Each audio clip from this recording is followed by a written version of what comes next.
Saturdays are for the boys.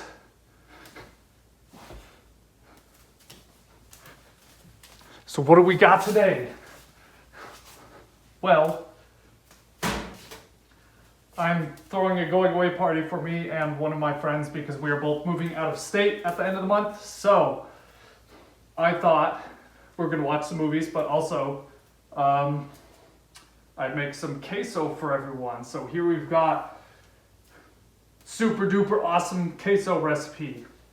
This is actually a combination of two different recipes because individually I didn't really like exactly what they had in them, so I thought I could kind of mix and match from both to make something better. So yeah. All right, so once again, we've got our lineup of ingredients. Oh God, I'm glowing. So basically this is my favorite list of stuff. We got a nice fresh bell pepper. This one was almost perfect, so I had to get that one. And then we have our several types of cheese. I like this one because it has cream cheese in it. Cream cheese makes everything better, so I wanted to include that.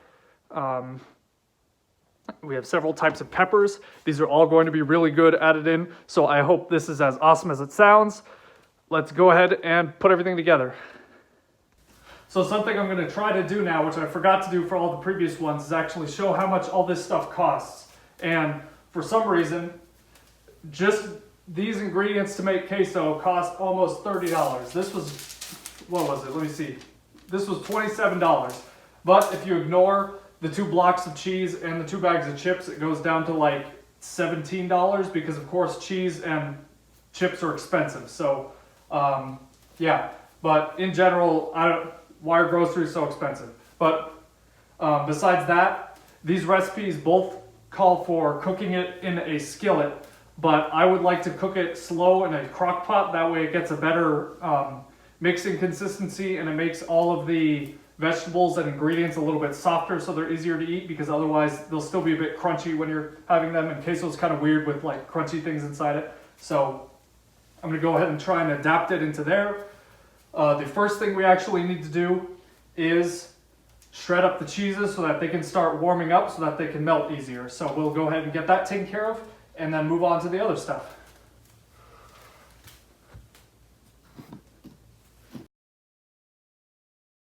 So we have 2 main types of cheese here. We have sharp cheddar and then we have Monterey Jack. The first recipe that I used calls for 12 ounces of each. Of course, they don't sell them in 12-ounce blocks. These are 16 ounces, but that's fine. That just gives me more. All you have to do is scale up the rest of the ingredients to match this. As far as the cream cheese goes, it asks for, I think, 2 ounces of this. But more cream cheese is always better. I'm not going to be using this for anything else, so I'm just going to throw the whole thing in, whatever, more cheese. Other than that, all we do is shred these up and then put them in the crock pot. Of course, this can't be shredded, so I'm just going to throw that in so it can get softer. That way I can mix it easier later on. But let's go ahead and get these going.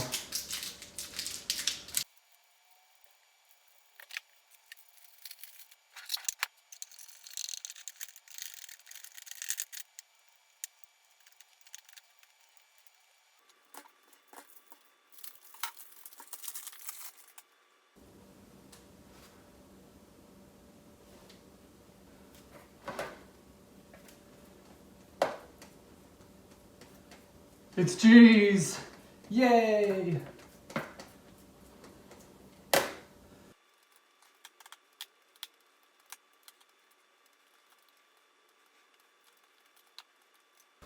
All right, the cheese is ready. Let's go ahead and put all these together. And then we can just leave this be for now because it'll warm up a little. That'll make it easier to melt everything once we put all the other ingredients in. But I'll start with the cream cheese first. That way that's at the bottom so that can start melting easier, since this one we can't shred up. How the heck do I... So weird.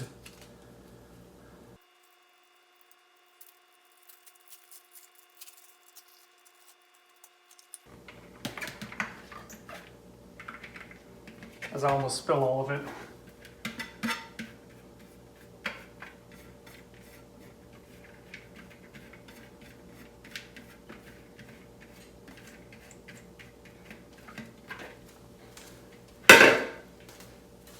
Okay, now we can just leave this be for now and get started on these. So remember, you don't want seeds here, so make sure you decore your pepper after you wash it out, and then just chop it up into very small pieces because you don't want big chunks, especially for this. Oh, left the sticker on.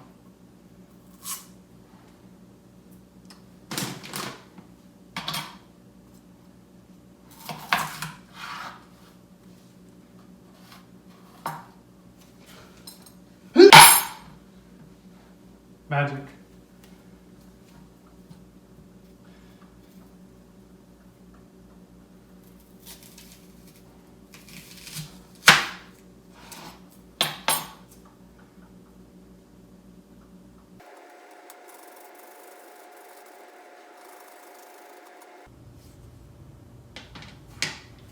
Okay, lastly, we need to drain these tomatoes, and then we also need to cut up these chipotle peppers we have, because I don't think they are minced in the can. So I'll go ahead and get these taken care of. That way we are ready to put everything together.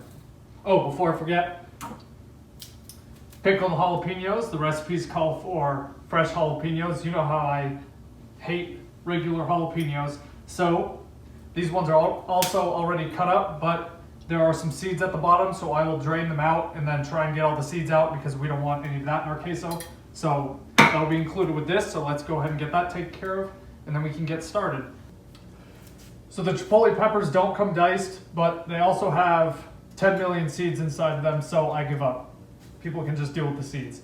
Other than that, we are now on to the part where we kind of soften the vegetable stuff in here. So we've got the onions and bell peppers first. Then we're going to throw in the garlic with the tomatoes and green chilies that I have draining. That way we can kind of get everything nice and soft, and then we will throw all that together and mix it up, and it should be ready to go in for a few hours after that.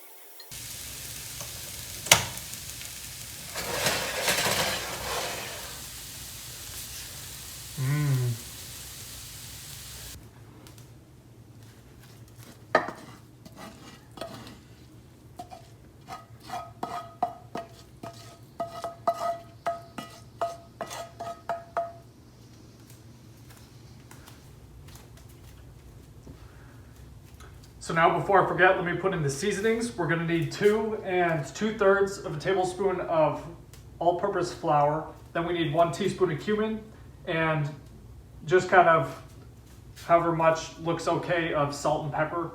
So I'll do those last, but I already have the flour measured out, so I'll go ahead and put that in.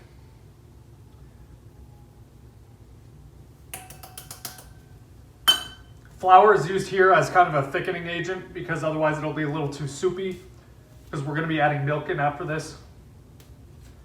Let's see how good I am at pouring.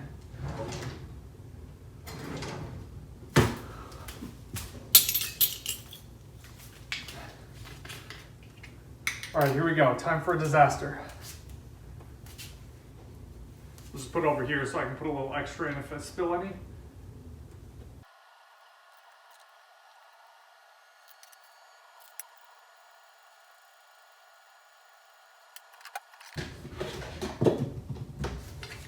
Now we need 2 cups of milk for this because I'm scaling it up, like I said earlier.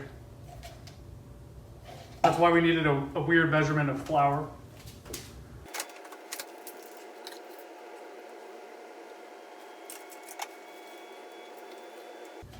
Now at this point, we'll go ahead and turn it on so we can start heating up everything.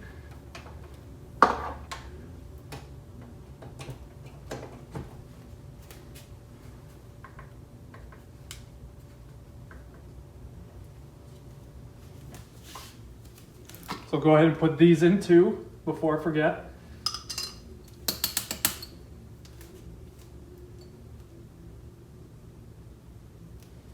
And as far as these go, the recipe calls for 2, but these are also pretty fiery, so I don't want to put too many in because if there's too much spice, then it takes away from the actual flavor of the queso. You won't be able to actually taste anything but spice, so I'm trying to stay away from that. So I have 3 here. I'll start with that. If I could use a few more, I can add some more in later, so it's not a big deal, but you can't really take them out after you put them in already. So I will start with these. I do have to say these have some really good flavors on them, so I'm excited. The adobo sauce is pretty great. All right, now we have one last thing to do before starting to mix everything up. I'm gonna go ahead and chop up the cilantro because we're supposed to mix that in too. So it says 2 tablespoons. I don't really want to measure 2 tablespoons, so I'll just use however much.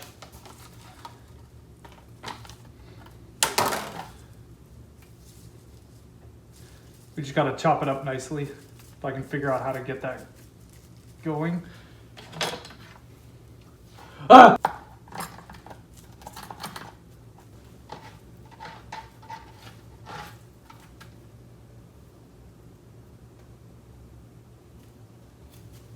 Okay, that should be good. Now we just gotta get it melted and then mix it up.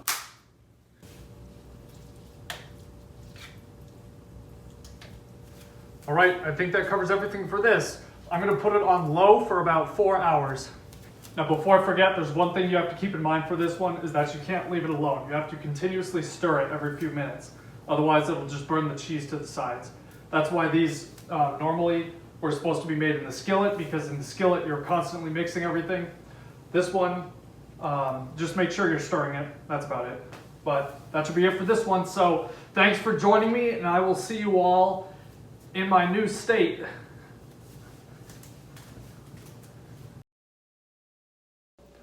And there you have it.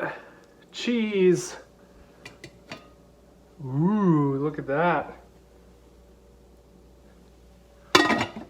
Well, I already had to sample some, and it tastes amazing just like I expected. So I hope you enjoy this.